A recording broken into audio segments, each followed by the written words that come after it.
Hi, I'm Marta and this is NotEnoughTECH, and today we're talking about a webcam module, actually camera module, and this is ecosystem camera module. This is 3.4 megapixel with wide lens, USB Type-C and USB 3.0 connection.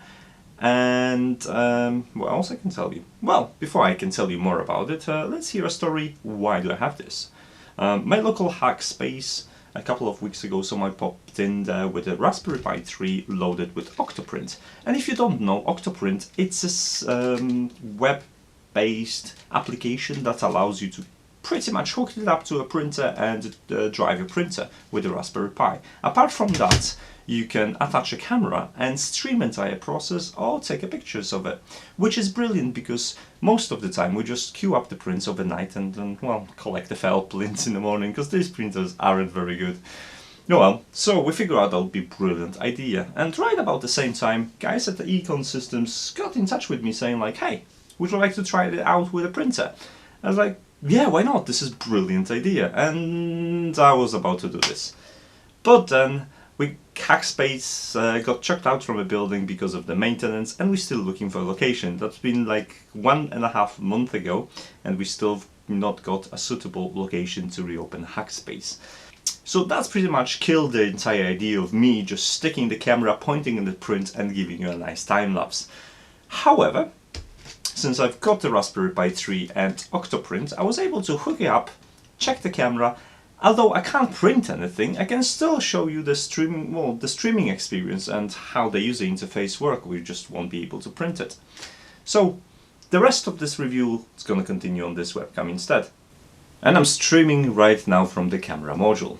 Now I'm going to compare the video feeds between 3 different cameras, and what I've got, obviously this module, which is C3cam_CU30. It's a bit of a mouthful, but hey, that's what it's called. I've got also the Logitech, which is C920, and my old trusty Nikon, which is D5200. So let's just circle through various sources, and I'm just going to show you what's the difference like in quality. So you already know how the camera is streaming. Let's switch on the webcam for you. So this is me right now talking to the webcam in the same conditions, and everything is set in the default. This is also in 1080p.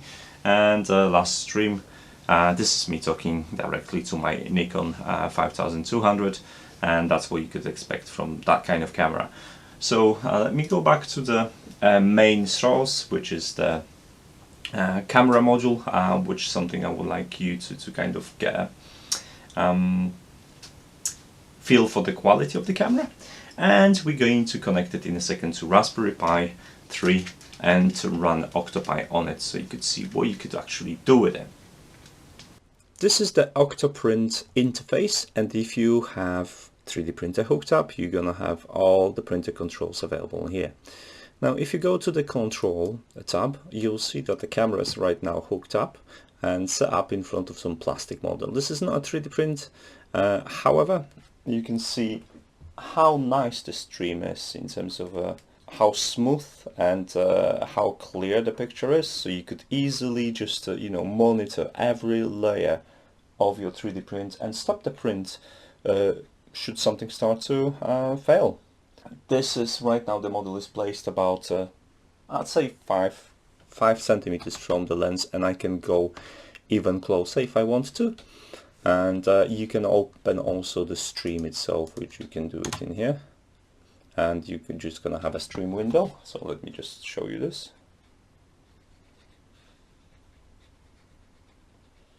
It's very nice and smooth. And the Octoprint itself has also time-lapse settings. Unfortunately, I won't be able to take any time-lapse because the time-lapse starts when the print starts. We have options to set it with time or set it on the Z-axis change, so take a shot of every single layer and then make a complete render, which is something that probably is gonna look amazing for 3D printer control. So if I'm gonna 3D print something, I'll make sure to use a time-lapse mode to show you the process and how items being created, because it's always nice to see them just being created out of virtually nothing. On the model itself, apart from the wide lens, you can see that it has a USB Type-C connector, which is USB Type, USB 3.0, and also there is a GPIO 10-pin header, which you can connect to GPIO pins on Raspberry Pi and basically control the unit from the Raspberry Pi itself. Next to the lens, you'll find two connectors, 4-pin connectors, which can be utilized to provide LED lights. And actually, sticking LEDs inside works, and they'll provide enough light to support night shooting, so you don't have to use any external lights as well. This camera will provide plenty of lights on its own. Thanks for taking a look at this Econ System module. It's really good. If you don't mind splashing out a little bit of money, this is priced $75 and up depending on the number of units ordered. If you really want to use Octopi with some sort of webcams, I did try some cheapo webcams, but to be honest, results weren't very good, and well, you get what you pay for, I guess. If you just want to monitor whether your print failed or not, these are gonna be alright, and they cost like $10–20 each. But if you want to observe every single layer, I don't think that would be even possible with my Logitech, but with this baby, easily achievable. So I really hope I sparked your interest in that, and if you want to have a notification to follow up video and my first 3D print with this once the Hackspace finally opens, I can't wait honestly, and then obviously subscribe for my channel, follow me on social media. You know how to do all of those things, so you do it. I'll be happy whenever you do, and you'll get notifications when I upload a new video. So I guess until then, and until the next time, take care. Bye.